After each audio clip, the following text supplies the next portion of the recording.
Amados, vamos abrir as nossas Bíblias no livro de Neemias. Neemias capítulo 1, versos 8 e 9. Essa noite nós vamos falar sobre duas condições divinas. Estivemos ontem ministrando no Infop, na escola de pastores, e falamos sobre o tema, sobre o pecado. E hoje nós vamos, de certa forma, dar continuidade, continuar falando sobre o tema, sobre o assunto. Todos acharam, amém, amados? Neemias 1, 8 e 9 diz assim: lembra-te da palavra que ordenaste a Moisés, teu servo, dizendo: se transgredirdes, eu vos espalharei por entre os povos. Mas se vos converterdes a mim, e guardardes os meus mandamentos e os cumprirdes, então ainda que os vossos rejeitados estejam pelas extremidades do céu, de lá os ajuntarei, e os trarei para o lugar que tenho escolhido, para ali fazer habitar o meu nome. Oremos ao Senhor. Pai, nós te louvamos, te adoramos, ó Deus, pela tua presença neste lugar, porque o Senhor habita no meio dos louvores do teu povo. Manifesta, pois, o teu poder e fala conosco. Ó Deus, a tua palavra é viva, a tua palavra é eficaz, a tua palavra não volta para o Senhor vazia antes de cumprir aquilo que lhe apraz. E que nesta noite, Pai, a tua palavra possa cair em terra fértil e possa produzir a 30, a 60, a 100 por um. Ó Deus, que a tua palavra venha produzir frutos dignos de arrependimento. Santifica-nos pelo poder da tua palavra.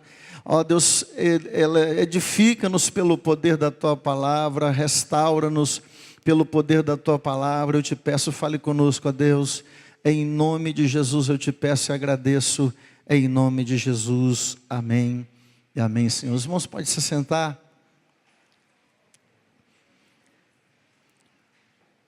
Amados, ontem nós falávamos sobre o pecado, a história do pecado, a origem do pecado, como procedeu a entrada do pecado no mundo, no Éden.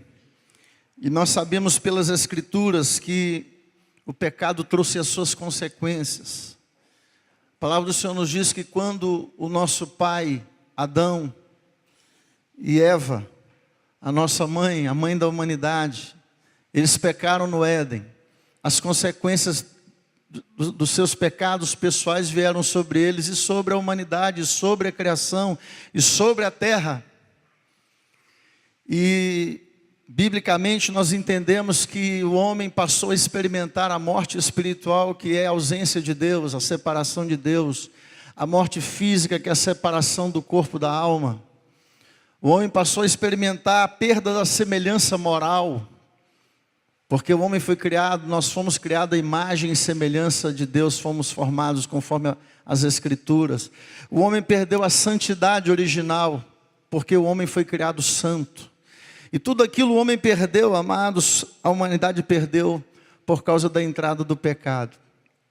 E quando nós encontramos Neemias fazendo uma oração, num período ainda pós-cativeiro, o povo estava regressando para Sião, para Jerusalém, na reconstrução da cidade santa, da cidade onde estava o templo, da cidade que era o centro da adoração dos hebreus. Neemias, ele é interessante nessa oração, amados. Quando eu estava meditando nesse texto, eu me detive em apenas esses 2 versos, porque falam de 2 condições que Deus estabeleceu para o seu povo. A primeira condição é o seguinte: se transgredirdes, eu vos espalharei. Se vos converterdes, eu vos ajuntarei. Eu fiquei meditando nessas 2 palavras. Deus, na verdade, foi uma palavra que Deus deu a Moisés lá em Levítico, lá no Antigo Testamento. E nós encontramos sempre Deus falando para o seu povo: olha, se vocês pecarem, se vocês transgredirem, vocês serão espalhados. Se vocês se converterem, se arrependerem, eu vos ajuntarei novamente. Então, mas o que eu entendi meditando nesse texto, que o nosso pecado pessoal, os nossos pecados pessoais, sempre vai nos afastar de Deus e das pessoas que nós mais amamos. Mas a nossa conversão, o nosso arrependimento, sempre vai nos trazer para perto de Deus e para perto das pessoas que nós mais amamos. E eu fiquei pensando que na verdade é um princípio estabelecido por Deus desde o princípio. Isso aconteceu não apenas com o seu povo, aconteceu não apenas com Israel, com o povo da aliança, mas acontece com a igreja e acontece com a maioria das pessoas. E eu percebi, na verdade, irmãos, que muitas pessoas estão longe de sua família, muitos filhos estão longe dos seus pais que tanto amam, por causa do pecado. Muitas ovelhas estão longe da casa do Senhor, estão longe do aprisco, por causa do pecado. O pecado sempre vai nos espalhar. O pecado sempre vai nos tirar de Deus e das pessoas que nós amamos, da família, do cônjuge. E isso aconteceu desde o princípio. E quando nós começamos a discorrer as Escrituras, quando nós começamos a conferir nas Escrituras, isso aconteceu desde o princípio até os nossos dias. A primeira pessoa que eu gostaria de mencionar, o primeiro personagem bíblico é Caim, o filho primogênito de Adão e Eva. A Bíblia nos diz, amados, que Caim, havia uma esperança, toda uma expectativa em cima do nascimento de Caim, porque Deus havia prometido a Adão, a Eva, os nossos pais, no capítulo 3, verso 15, que surgiria que nasceria um descendente da mulher, que esmagaria a cabeça da serpente. E quando Caim nasce, havia uma expectativa que Caim fosse o Messias, que Caim fosse aquele que esmagaria a cabeça da serpente. Mas o que nós encontramos, infelizmente, na Bíblia, no capítulo 4 de Gênesis, é o primeiro homicídio. Nós comentamos isso ontem no IFOP. Ao invés de Caim esmagar a cabeça da serpente, ele esmagou a cabeça do seu próprio irmão. Caim, a Bíblia nos diz que ele peca contra Deus. Ele mata o seu próprio irmão, o leva para um campo e dá uma pedrada na sua cabeça. Ele esmaga a cabeça do seu irmão. E naquele momento, quando ele comete aquele pecado, quando ele transgride a lei de Deus, a Bíblia nos diz no versículo 14, Caim diz assim: hoje me lanças da face da terra e da tua presença hei de esconder-me, serei fugitivo e errante na terra. A partir daquele momento, Caim se torna uma pessoa fugitiva. E é interessante que Caim foge da presença de Deus e Caim foge da presença dos seus familiares. Caim sai da presença de seus pais. E nós não encontramos nenhum momento na Bíblia em que Caim agora se encontre com seus pais. Nós não encontramos nenhuma narrativa bíblica que nos dê esse respaldo. Então entendemos, amados, que o pecado de Caim o afastou de Deus. Embora não há como esconder do Senhor, Salmo 139. Não tem como o homem esconder-se de Deus, mas Caim, ele foge da presença de Deus, ele foge da sua família. Agora ele não pode conviver com seus pais, agora ele não pode conviver com seus irmãos, porque Caim havia pecado contra Deus, Caim havia desobedecido a Deus. Deus já havia avisado para Caim: o pecado está à porta. Cumpre a você dominar esse desejo. O semblante de Caim estava desfalecido, caído, porque Caim já estava determinado em matar o seu irmão. E a palavra de Deus, amado, nos diz que Caim agora ele perde a presença de Deus, ele perde a presença da sua família. Eu fiquei pensando, quantos filhos hoje estão distantes dos seus pais? Estão distantes dos seus pais? Quantas ovelhas estão longe do aprisco? Eu estava comentando hoje na parte da manhã que, olhando as atas da nossa igreja lá em Patinga, e nós começamos a fazer um levantamento, e eu fiquei impressionado com a quantidade de pessoas que passaram pela igreja. Hoje nós somos uma pequena igreja de aproximadamente 140, 150 irmãos. E eu fiquei pensando e meditando e orando sobre isso, amados, e a palavra que Deus me trouxe foi essa palavra. que muitos estão dispersos por causa dos seus próprios pecados. Muitas pessoas. O salmista, no Salmo 1, ele diz no versículo 5, que o ímpio não prevalecerá no juízo, nem os pecadores na congregação dos justos. O ímpio não prevalecerá no juízo, nem os pecadores na congregação dos justos, amados. Então, amados, geralmente, quando nós erramos, quando nós pecamos, há uma consequência. Somos afastados, somos espalhados. É o que a palavra do Senhor nos diz. Isso aconteceu com Caim, isso aconteceu em várias situações. Vamos continuar discorrendo as Escrituras no capítulo 11 de Gênesis. A edificação de Babel. Nimrod, o construtor de Babel, ele tenta levantar uma torre que se aproximava, tentando se aproximar de Deus. Na verdade é o que nós entendemos pelas Escrituras.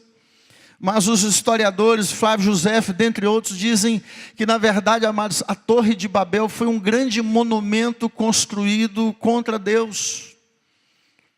Foi um monumento construído, uma rebeldia contra Deus, porque Nimrod queria livrar aquela geração de um possível dilúvio que Deus pudesse enviar sobre a terra.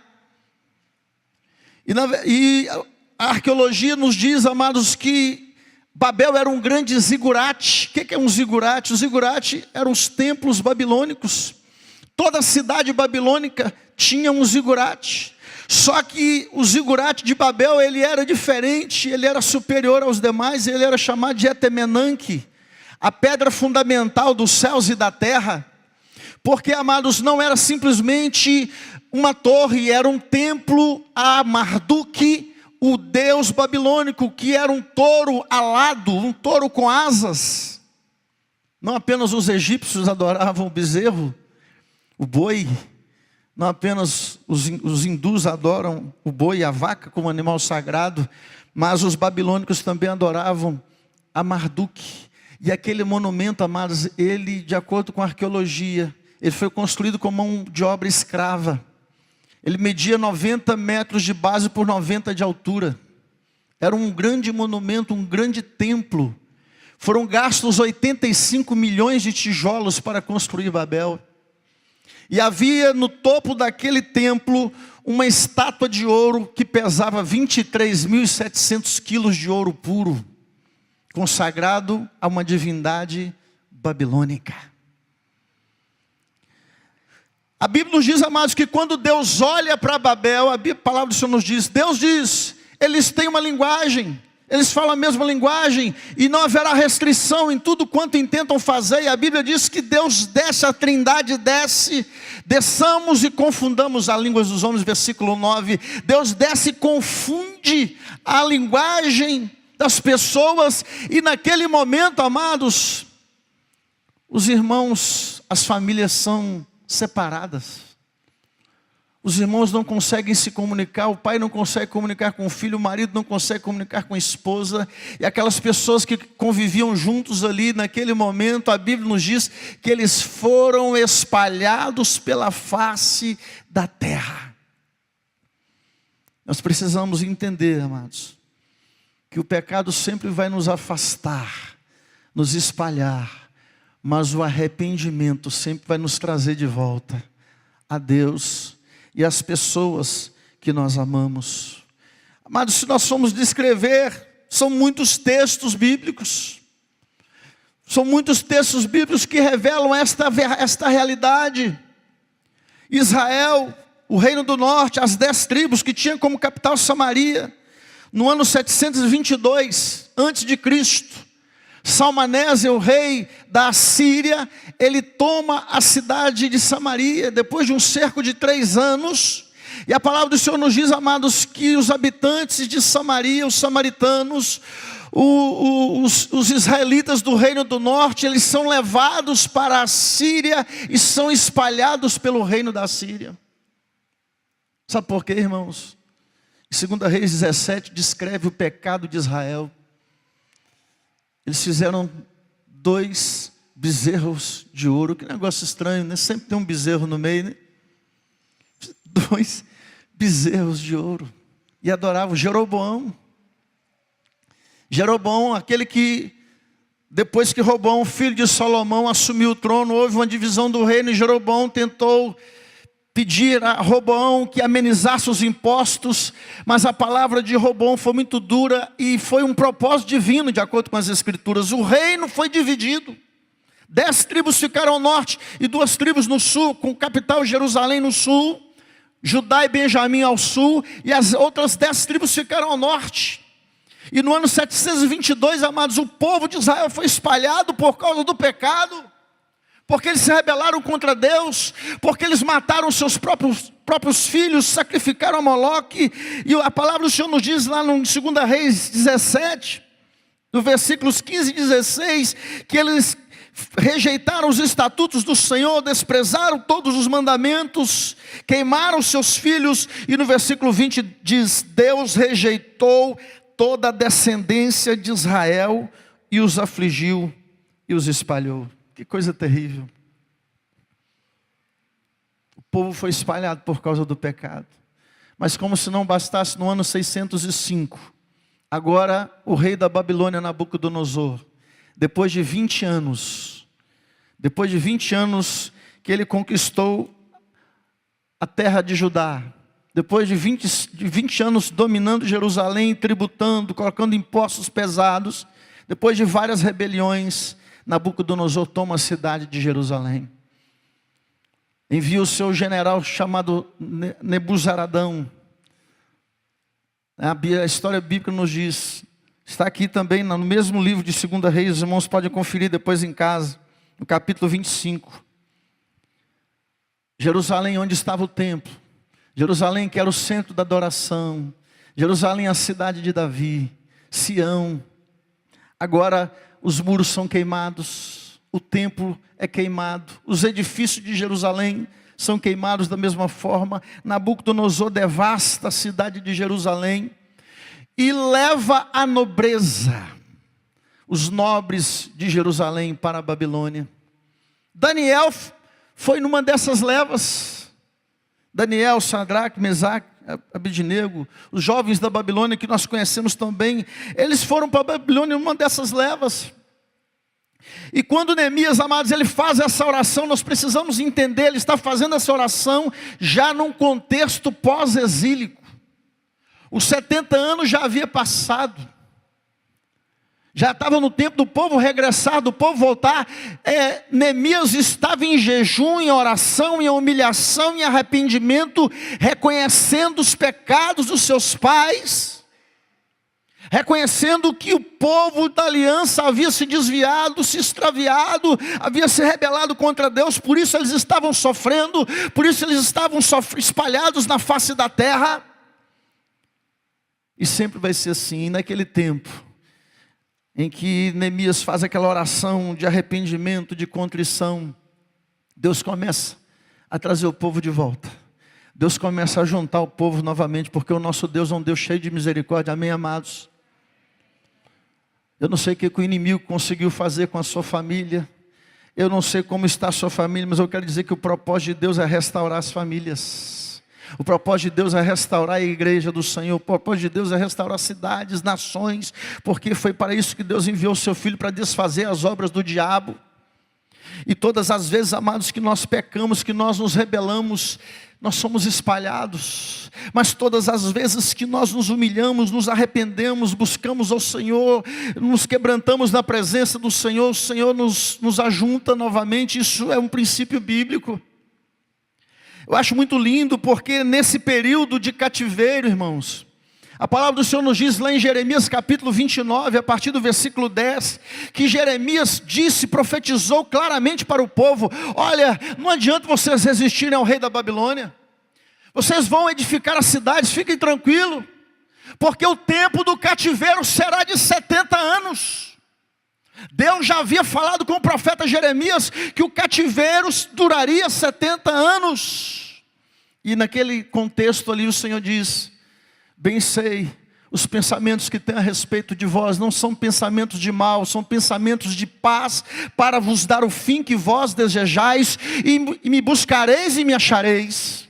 Aí Jeremias continua dizendo, no versículo 14, que nós conhecemos muito o texto: buscar-me-eis e me achareis, quando me buscardes de todo o vosso coração, serei achado de vós, diz o Senhor. Olha o que Deus continua dizendo através da boca do profeta: farei mudar a vossa sorte, congregar-vos-ei de todas as nações e de todos os lugares para onde vos lancei, diz o Senhor, e tornarei a trazer-vos ao lugar aonde vos mandei para o exílio. Deus é um Deus maravilhoso. E se você abrir a sua Bíblia lá no livro do profeta Daniel, capítulo 9, é lindo, irmãos. Daniel estava lendo o profeta Jeremias, esse texto que nós acabamos de mencionar aqui no capítulo 29. E ele entendeu pela profecia de Jeremias, o tempo do cativeiro já havia chegado ao fim. Era o tempo de Deus, era o tempo de se ajuntar novamente, era o tempo do povo voltar para Sião, era tempo do povo voltar à adoração. Os irmãos lembram que Daniel orava 3 vezes ao dia, com a janela voltada para Sião, voltada para Jerusalém. E ele tinha 90 anos de idade aproximadamente, um idoso, quando foi lançado na cova dos leões. Daniel entendeu, e a palavra do Senhor nos diz, amados, que Daniel começou um propósito de oração, de jejum, de choro, de lágrimas. Porque não basta, irmãos, a gente orar dentro do tempo de Deus. Olha para você ver, tem que ser dentro do tempo, mas tem que buscar de todo o coração. Como a irmã ministrou aqui no louvor, Deus não resiste a um coração contrito e quebrantado. Eu estava falando pela manhã, irmãos, eu conheci muitos irmãos que chegaram para a casa de Deus, que se converteram, que se renderam a Cristo, que viviam longe de suas famílias, que não conheciam seus pais. Mas o poder do Evangelho é tremendo, irmãos. Muitos desses irmãos, depois que conheceram a Cristo, depois que entenderam as Escrituras, eles começaram a se interessar pelos seus pais. E muitos deles voltaram a ter comunhão com seus pais, às vezes fruto de um relacionamento extraconjugal, porque é isso que o pecado faz. Destrói famílias, destrói cidades, destrói igrejas, destrói nações. Meu pai sempre dizia isso, que o pecado destrói vidas, famílias, cidades, nações e igrejas. O pecado é terrível, irmãos. O pecado é terrível. Nós falamos, eu não posso ficar falando detalhadamente, né? Porque ontem nós falamos muito sobre como que o pecado altera a personalidade do homem. A pessoa que peca, que experimenta o mal, ele jamais é a mesma pessoa. A gente pensa que Deus, nós pensamos às vezes que foi só Adão e Eva que transgrediram, que eles foram corrompidos, que eles perderam a semelhança moral, que agora eles carregavam em si a natureza pecaminosa. Mas, irmãos, todas as vezes que nós pecamos, a nossa personalidade é alterada. Pecado é terrível, irmãos, mas graças a Deus, porque há uma solução para o pecado. Amém? Há um antídoto para o pecado, e esse antídoto se chama sangue do Cordeiro. Aleluia. Quando João Batista viu Jesus passando, ele disse: eis o Cordeiro de Deus, que tira o pecado do mundo, aleluia. E a palavra do Senhor nos diz que aquelas pessoas que caminharam com o Cordeiro de Deus, tiveram as suas vidas transformadas, exceto Judas Iscariotes. Não tem como você caminhar com o Cordeiro de Deus e continuar pecando. Se você caminha com o Cordeiro de Deus que tira o pecado do mundo, você pode ter certeza que Ele vai arrancando, Ele vai te limpando, te transformando, te mudando, até nós nos tornarmos conforme a sua imagem e semelhança, a imagem de Cristo. É isso que Paulo diz, irmãos. Quando Paulo diz que nós somos transformados de fé em fé conforme a imagem de Cristo, é isso. Quanto mais nós nos aproximamos de Cristo, mais parecidos com Ele nós nos tornamos, menos nós pecamos. Aleluia. Agora voltando aqui, irmãos, ao texto. Daniel se pôs em jejum e oração, e o Senhor começou ajuntar o povo novamente. Era o tempo de Deus, mas Daniel sabia que ele tinha que buscar o Senhor de todo o coração. Buscar-me-eis e me achareis. É ele que está dizendo, olha, vai passar 70 anos, aí vocês vão me buscar e vão me encontrar, e eu vou ajuntá-los novamente, onde quer que vocês estejam. E isso aconteceu ao longo de toda a história de Israel, a história da igreja. No final do ministério de Jesus, no capítulo 23 de Mateus, Jesus ele sobe no monte, e a Bíblia nos diz que ele chora sobre a cidade de Jerusalém. Porque, irmãos, Deus quer nos ajuntar. Deus quer juntar as famílias. Deus quer juntar o seu povo. Mas muitas vezes a nossa rebelião, os nossos pecados nos afastam de Deus, nos espalham, nos afastam das pessoas que nós mais amamos. E Jesus disse, Jerusalém, Jerusalém, que mata os profetas e apedrejas aqueles que te são enviados. Quantas vezes, Jerusalém, eu quis ajuntar os seus filhos, como a galinha junta os pintinhos debaixo das suas asas, e tu não quiseste, Jerusalém. A vossa habitação ficará deserta, a vossa casa ficará deserta, e não me vereis mais, disse Jesus, até que dizeis, Baruch Rabá, Chama Adonai, bendito aquele que vem em nome do Senhor. Jesus proferiu essas palavras contra Jerusalém, irmãos, uma palavra profética, que Jerusalém seria destruída novamente. E isso aconteceu no ano 70 da nossa era. O general Tito, filho de Vespasiano, ele cercou a cidade de Jerusalém. Mais de 900 mil pessoas morreram. Sobraram 90 e poucos mil judeus ali dentro de Jerusalém e foram espalhados. Muitos lançados nas arenas romanas, outros escravos, e o povo de Deus foi espalhado, irmãos, pela face da terra. E Jesus havia dizido em Lucas capítulo 21, versículo 24, que Jerusalém seria pisada pelos gentios até que se cumprisse os seus dias. Quase 1900 anos se passaram diante das nações, dos olhos das nações. Israel já havia sido sepultado. Israel não era mais uma nação constituída. Não tinha um território, não tinha um estado organizado. E depois da Segunda Guerra Mundial, depois do que Hitler fez, exterminando quase 6 milhões de judeus, 5 milhões e 700 catalogados. Depois daquela coisa terrível, muitos pensavam assim, isso é o tiro de misericórdia. Agora não tem mais jeito para Sião, não tem mais jeito para Israel.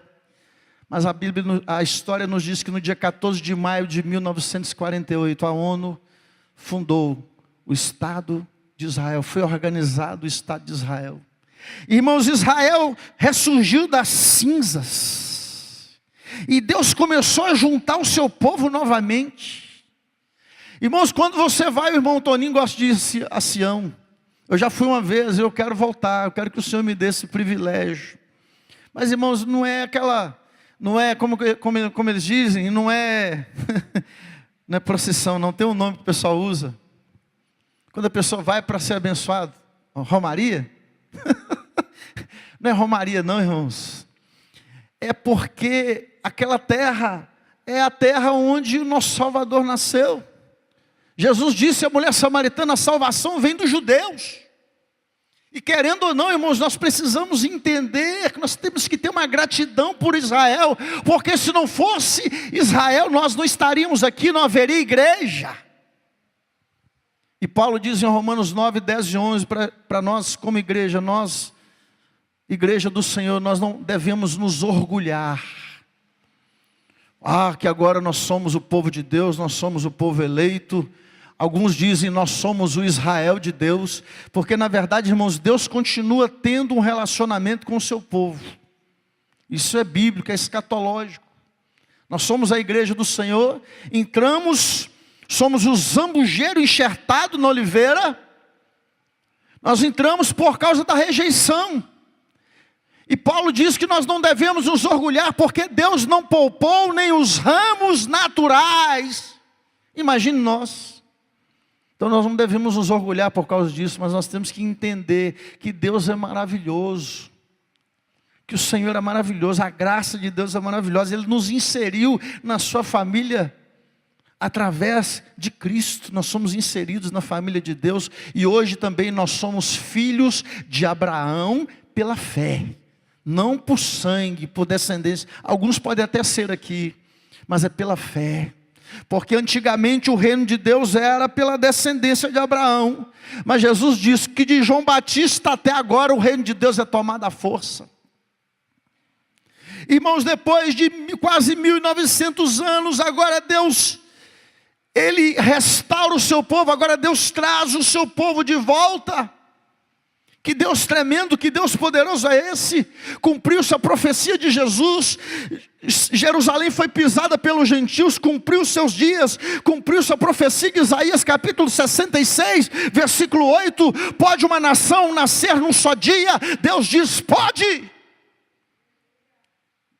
Deus restaurou a sua nação num só dia, porque Deus tem esse poder. Quando nós nos humilhamos, quando nós nos arrependemos, quando nós nos convertemos a Ele de todo o nosso coração, Ele começa a nos a juntar famílias, a juntar povos, a juntar, porque esse é o propósito divino, irmãos. Essa palavra que eu queria deixar com os irmãos, eu fiquei meditando nessa palavra, uma palavra simples, mas que tocou meu coração, porque tem muitas pessoas que estão sofrendo, que estão longe de pessoas que amam, mas porque pecaram contra Deus. Às vezes nós pensamos, tem muitas pessoas feridas, né, irmãos, fora das igrejas, que não congregam mais, muitas pessoas longe dos seus parentes. Geralmente porque, às vezes, aquele filho que fala assim, não, eu não aguento mais essa vida, eu vou largar minha família, junta a sua mochilinha e parte, como o filho pródigo fez. O filho mais novo fala, pai, me dá minha herança aí, que eu quero curtir a minha vida, eu estou cansado desse negócio, eu quero ir para bem longe. E o filho, irmãos, eu estou falando que o pecado nos tira de Deus e das pessoas que nós amamos. Ele vai viver uma vida dissoluta. Quantas pessoas vão para outros países? Quantas pessoas saem de suas cidades, do aconchego da sua família, para fazer faculdade e se perdem? Eu conheço muitos amigos meus que saíram de Ipatinga, foram estudar fora, se perderam. Coisa terrível, porque o pecado ele nos afasta de Deus e das pessoas que nós amamos. E o filho pródigo viveu uma vida dissoluta, gastou todo o seu dinheiro, a sua herança com meretrizes, com bebedeiras. Mas chegou um ponto que ele chegou no fundo do poço. Aí ele conseguiu lá um bico para cuidar de porcos, e quando ele via, ele ia dar aquela comida para porcos, né? Naquele tempo não tinha ração igual hoje, com certeza não. Era a famosa lavagem, resto de comida. E às vezes ele tinha vontade de comer as alfarrobas dos porcos. Ele não comeu, mas ele tinha vontade de comer aquilo. E o texto nos diz que naquele momento ele disse, pai, pequei contra os céus, pequei contra a terra, não sou mais digno de ser chamado seu filho.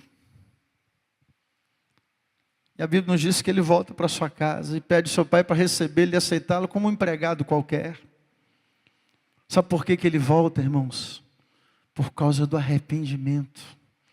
Porque ele se converte ao Senhor. Converter é mudar de direção. Você está andando no caminho, você converge. Você entra numa rua à direita, à esquerda, você está mudando de direção, e converter é isso, é quando você muda de direção. E o Senhor diz claramente, se vós transgredirdes os meus mandamentos, eu vos espalharei. Você quer continuar vivendo com as pessoas que você ama? Você quer continuar cuidando dos seus filhos, ou você quer que uma outra pessoa cuide dos seus filhos? Porque eu acho que a pior coisa que existe numa família destruída é quando uma outra pessoa cuida do seu filho. Eu, enquanto pai, eu estou falando enquanto pai, viu, irmãos? Só de pensar isso, eu falei, meu, sangue de Jesus tem poder. uma outra pessoa ganhar o coração dos meus filhos e exercer a minha paternidade. Isso não é propósito de Deus para nenhum pai, não, irmãos. Não é propósito de Deus também para nenhum filho, embora isso aconteça. Acontece. Mas nós precisamos entender que o propósito de Deus sempre é nos ajuntar e não nos espalhar. Eu não sei como está a sua família, como é a sua família, o relacionamento que você tem, mas eu quero dizer que independente do que você viveu no passado, Deus quer restaurar e restituir a sua família. O Senhor quer te ajuntar. Ah, mas é irmão de um, é irmão de outro, mas é família. Como você vai negar a sua própria descendência? Não tem como. Irmão, se você for olhar a genealogia de Jesus em Mateus, você vai falar assim: meu Deus, tem prostituta na genealogia de Jesus. Talvez se tivesse na nossa descendência, meu Deus, isso aqui não é parente meu não. Ó, está fora. Tem Raabe, a meretriz, está lá na descendência de Jesus. Tem Ruth, a moabita, está lá na descendência de Jesus. Não tem como, irmãos. Deus nos planta numa família, Deus nos coloca numa família. Não somos nós que escolhemos nascer na família onde nós nascemos, mas o propósito de Deus sempre é restaurar, é ajuntar, é unir.